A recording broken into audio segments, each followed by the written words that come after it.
Marcos Villanueva era un profesor de literatura en una prestigiosa preparatoria. A sus 42 años, era conocido por su paciencia, su pasión por enseñar y su trato amable con los alumnos. Llevaba más de 15 años dedicándose a la docencia y jamás había tenido una queja. Era el tipo de persona que siempre saludaba con una sonrisa, ayudaba a quien lo necesitara y jamás levantaba la voz. Vivía solo desde hacía años, tras divorciarse de su esposa, Laura. La separación había sido amistosa y ambos mantenían una buena relación, especialmente por su hijo de 12 años, Daniel. Todo en su vida era tranquilo, rutinario, incluso predecible. Hasta que un día, todo cambió. Una mañana de lunes, mientras revisaba exámenes en la sala de profesores, la directora del colegio lo llamó a su oficina con gesto serio. Al entrar, Marcos notó la tensión en el ambiente. En la mesa había dos personas que no conocía, una mujer del departamento jurídico de la institución y un hombre de traje, que más tarde se presentó como inspector de la Secretaría de Educación. Profesor Villanueva, dijo la directora con voz rígida, hemos recibido una denuncia grave en su contra. Marcos frunció el ceño. No entendía nada. ¿Una denuncia? ¿De qué tipo? La abogada tomó la palabra. Una alumna ha declarado que usted la tocó indebidamente después de clases. Las palabras le helaron la sangre. Su mundo, de pronto, se detuvo. ¿Qué? Eso es imposible, exclamó, incapaz de creer lo que escuchaba.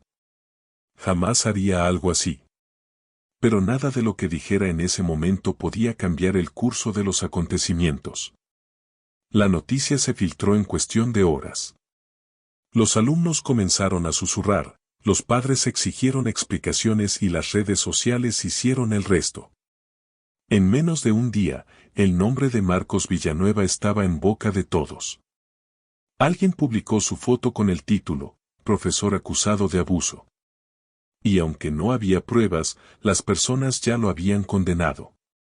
Los compañeros que antes lo saludaban con respeto, ahora evitaban mirarlo. La directora, por precaución, lo suspendió mientras se investigaba el caso. Marcos volvió a casa en shock. Sentía rabia, impotencia y una profunda tristeza. Se sentó frente al espejo y apenas reconoció al hombre que veía. En pocas horas había pasado de ser un profesor ejemplar a un monstruo a los ojos del mundo. Intentó comunicarse con la madre de la supuesta víctima, pero ésta se negó rotundamente a hablar con él. Ni siquiera le permitieron conocer la versión completa de la historia. Fue entonces cuando buscó ayuda legal. Un amigo abogado, Ernesto, aceptó representarlo sin cobrarle. Tranquilo, Marcos, le dijo. Si eres inocente, esto se aclarará. Pero prepárate, porque va a ser largo y doloroso. Y tenía razón.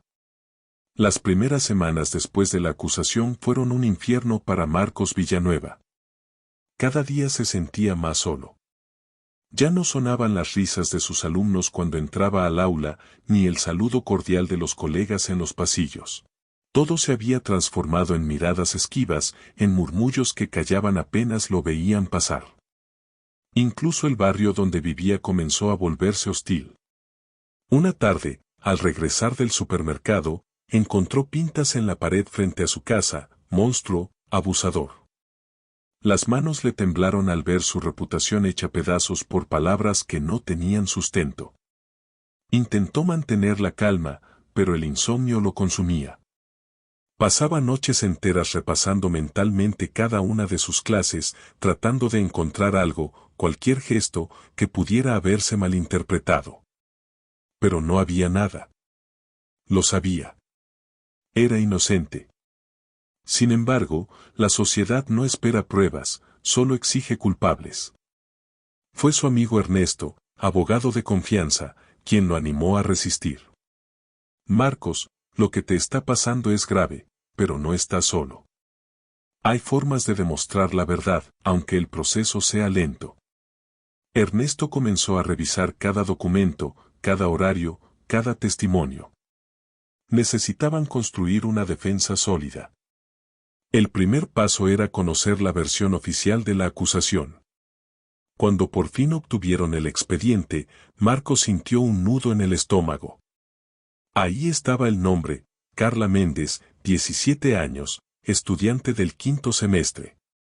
Decía que él la había tocado indebidamente en el salón después de clases, una tarde en la que supuestamente se había quedado a revisar calificaciones. Marcos negó rotundamente haber estado a solas con ella. Recordaba perfectamente ese día, había tenido junta con la directora y luego había salido directamente a casa. Pero necesitaba probarlo. Ernesto logró conseguir las cámaras de seguridad del colegio, pero el sistema había estado en mantenimiento esa semana. Sin video. Sin testigos. Solo palabra contra palabra. El tiempo pasó, y con él llegaron nuevas revelaciones.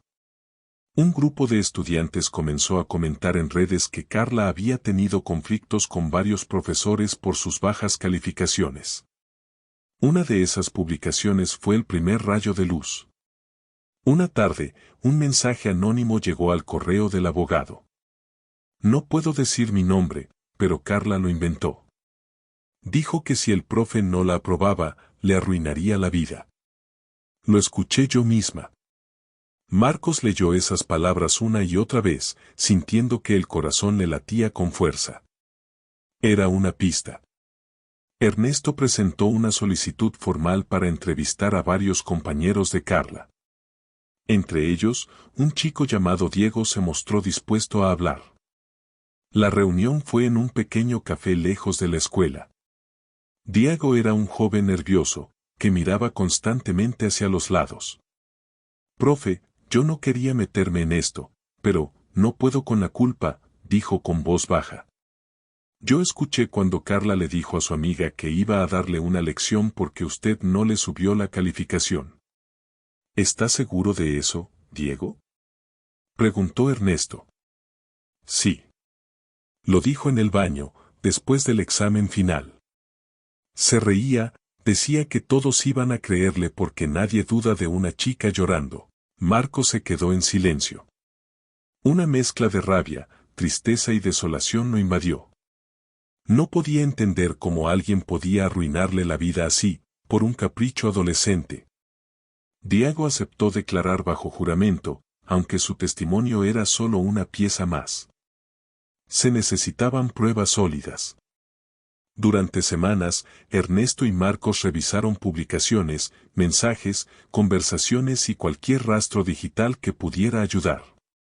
Lograron, con una orden judicial, acceder parcialmente a las redes sociales de la estudiante. Fue entonces cuando encontraron la verdad. Entre las conversaciones, había capturas de pantalla y mensajes con frases devastadoras. Ese profe se cree mucho, pero ya verás cómo todos lo van a odiar. Me reprobaron, pero si digo que me tocó, lo echan. A veces la justicia hay que hacerla con tus propias manos. El abogado se quedó helado. Eran pruebas irrefutables. Esto cambia todo, dijo Ernesto. Con esto, podemos demostrar que la acusación fue premeditada. Marcos rompió a llorar. No de alegría, sino de alivio. Por primera vez en meses, sentía que su voz volvería a ser escuchada. Pero la justicia real no siempre camina al mismo paso que la justicia social. Aunque las pruebas estaban listas para presentarse, el daño público ya estaba hecho. En Internet, nadie rectificaba. Nadie pedía perdón. El día de la audiencia, Marcos se presentó con traje oscuro, serio, cansado pero digno. Frente a la jueza, su abogado presentó los mensajes y las declaraciones. Cuando Carla fue confrontada, su rostro lo dijo todo. Titubeó, negó, y finalmente rompió en llanto. No pensé que esto llegaría tan lejos, susurró entre lágrimas. Solo quería que me dejaran tranquila. La jueza la observó con severidad. ¿Sabes lo que significa destruir la vida de una persona con tus palabras? Le preguntó con voz firme. Carla no respondió. Bajó la cabeza. Marcos, mientras tanto, permanecía en silencio. No sentía odio, solo un cansancio profundo. Había sido juzgado por miles sin derecho a defenderse. Finalmente, el tribunal lo declaró inocente. El fallo fue claro: falsa acusación sin pruebas, daño moral y perjuicio comprobado. Pero mientras todos aplaudían el triunfo legal, Marcos sabía que la batalla real apenas comenzaba. Su nombre seguiría manchado en Internet, su reputación destruida entre quienes nunca leyeron la verdad. Al salir del juzgado, los periodistas le lanzaron preguntas. ¿Tiene algo que decir, profesor? Él solo respondió: sí. Que la verdad puede tardar, pero siempre llega. Y cuando lo hace, deja al descubierto la crueldad de quienes prefieren creer mentiras antes que comprobar hechos. Esa noche, al llegar a casa, se sentó frente al espejo. Su reflejo le devolvía la mirada cansada de un hombre que había envejecido años en pocos meses. Pero también veía algo nuevo, una chispa de fortaleza. Porque ahora sabía que había sobrevivido a lo impensable, ser condenado sin pruebas, y aún así mantenerse de pie. El día en que Marcos Villanueva fue declarado inocente debía sentirse como una victoria, pero no lo fue.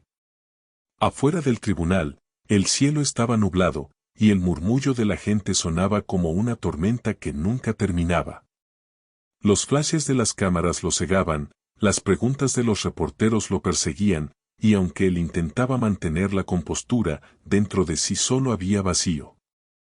No era felicidad lo que sentía, era una mezcla de alivio y tristeza profunda. Había ganado el juicio, sí, pero había perdido mucho más de lo que jamás imaginó. Esa noche, al cruzar la puerta de su casa, el silencio fue ensordecedor. Recordó que antes solía llegar cansado, pero tranquilo, con la satisfacción de haber enseñado algo nuevo a sus alumnos. Ahora solo había eco, polvo y recuerdos. Se sentó en su sofá, miró a su alrededor y comprendió que aquel hogar había dejado de serlo el día que lo acusaron. Encendió la televisión. Cambió los canales sin detenerse. En uno de ellos, pasaban un noticiero local que aún hablaba del caso. El profesor acusado de abuso ha sido absuelto por falta de pruebas, decía la periodista. Marcos suspiró con amargura. Ni siquiera mencionaban las pruebas falsas ni la confesión. La nota terminaba con una frase ambigua: las autoridades recomiendan a los padres mantenerse atentos. Era evidente, para el público, seguía siendo sospechoso. Los días siguientes fueron una batalla silenciosa. Intentó volver al colegio, confiando en que ahora, con el fallo a su favor, podría recuperar su puesto. Pero la directora lo recibió con gesto frío. Marcos, sabes que personalmente creo en tu inocencia, pero la junta directiva considera que tu presencia podría afectar la imagen del colegio. ¿Mi presencia? ¿Después de que demostramos que era mentira? Entiéndelo, por favor. Los padres ya no quieren que sus hijos estén en tus clases. No puedo arriesgarme a perder inscripciones. Marcos apretó los puños. No dijo nada más. Solo asintió y se marchó. Al salir del edificio, miró el patio vacío. Recordó a los alumnos que lo abrazaban en los festivales, las risas durante las lecturas, los aplausos después de cada obra literaria. Ahora todo eso se había esfumado como si nunca hubiera existido. Durante meses, vivió una rutina gris. Apenas comía, apenas dormía. Su hijo Daniel lo visitaba los fines de semana, pero notaba la tristeza en los ojos de su padre. «Papá, ¿por qué ya no das clases?», preguntó una tarde mientras cenaban pizza. Marcos no supo qué responder. No quería que su hijo creciera sabiendo cuán cruel podía ser la gente. Porque a veces, hijo, aunque uno diga la verdad, hay quienes no quieren escucharla, respondió con una sonrisa débil. El niño bajó la mirada, sin entender del todo. Pero aquella frase quedó grabada en su mente, como una cicatriz invisible. Tiempo después, Laura, su exesposa, lo visitó. No puedes seguir así, Marcos. Tienes que hacer algo con todo esto. No puedes dejar que te destruya. Ella tenía razón. Había tocado fondo. Así que tomó una decisión, vendería su casa y se mudaría lejos, donde nadie lo conociera, donde pudiera empezar de cero. Se trasladó a una pequeña ciudad del norte, un lugar tranquilo donde el anonimato era una bendición. Rentó un modesto departamento y comenzó a dar clases particulares a adolescentes con bajo rendimiento escolar. Al principio, los pocos alumnos que tuvo fueron recomendados por una vecina. Luego, su fama empezó a crecer. Los padres hablaban del maestro nuevo que explicaba con paciencia, que escuchaba a los jóvenes y que no juzgaba a nadie. Poco a poco, Marcos volvió a sentirse útil. Sin embargo, aunque su vida empezaba a estabilizarse, el pasado lo perseguía. Cada noche, antes de dormir, recordaba la cara de Carla, la estudiante que lo acusó. ¿Dónde estaría ahora? ¿Se arrepentiría? ¿O seguiría creyendo que lo que hizo estaba justificado? No lo sabía. Pero en el fondo, deseaba poder mirarla a los ojos algún día, no para reclamarle, sino para cerrar el ciclo. Esa oportunidad llegó 3 años después. Una tarde, mientras preparaba una clase, recibió una carta sin remitente. Dentro, había un mensaje escrito a mano. Profesor Villanueva, necesito hablar con usted. Sé que no tengo derecho, pero no puedo seguir viviendo con esta culpa. Carla. Marcos leyó el papel varias veces, incrédulo. Su primera reacción fue negarse. Pero algo dentro de él, quizás esa parte de su alma que aún creía en las segundas oportunidades, lo convenció de aceptar. El encuentro fue en una cafetería discreta del centro. Cuando Carla llegó, ya no era la adolescente arrogante que había conocido. Era una joven mujer con los ojos cansados y el rostro marcado por el arrepentimiento. Profesor, comenzó, con la voz quebrada, no hay un solo día en que no piense en lo que hice. Marcos la observó en silencio. No había odio en su mirada, solo tristeza. ¿Por qué lo hiciste? Preguntó finalmente. Carla bajó la cabeza. Tenía miedo, frustración. Quería vengarme porque me sentía humillada. Nunca pensé que mi mentira llegaría tan lejos. Cuando vi su cara en la televisión, quise retractarme, pero ya era tarde. Nadie me habría creído. Las lágrimas rodaban por sus mejillas. Marcos respiró hondo. Durante 3 años había soñado con ese momento. Parte de él quería gritar, exigir justicia, pero otra parte, la más humana, entendía que nada de eso le devolvería su vida anterior. Carla, dijo con voz serena, no puedo decir que te perdono por completo, porque lo que hiciste me cambió para siempre. Pero si puedo decirte esto, ya no te odio. Ella sollozó más fuerte. No merezco su compasión. Tal vez no, respondió él. Pero yo merezco paz. Y para tenerla, necesito soltar esto. Carla asintió. Luego se marchó, dejando sobre la mesa una pequeña carta escrita a mano. Gracias por ser mejor persona de lo que yo fui. Espero que algún día el mundo entienda lo que le hizo. Esa misma noche, Marcos escribió una publicación en redes sociales. No para buscar venganza, sino para compartir lo aprendido. Su mensaje se volvió viral. Fui acusado falsamente. Fui juzgado, humillado y olvidado. Pero sobreviví. Aprendí que el verdadero castigo no viene de los tribunales, sino del juicio público, que no necesita pruebas, solo rumores. A quienes alguna vez creyeron sin preguntar, los perdono. A quienes mintieron, los compadezco.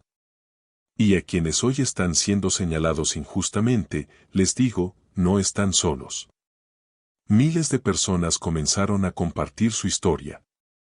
Algunos lo reconocieron, otros simplemente sintieron empatía. Su testimonio inspiró a otros inocentes a hablar, a no rendirse, a defender su verdad.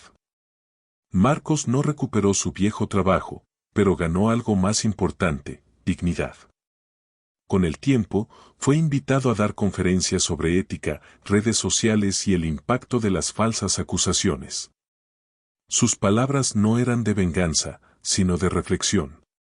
Una mentira puede destruir una vida en segundos, decía frente a cientos de jóvenes, pero la verdad, aunque tarde, tiene el poder de reconstruirla. El público solía ponerse de pie al terminar. Algunos lloraban, otros se le acercaban para agradecerle. Marcos entendió entonces que su tragedia se había convertido en su propósito. La herida seguía ahí, sí, pero ya no dolía como antes.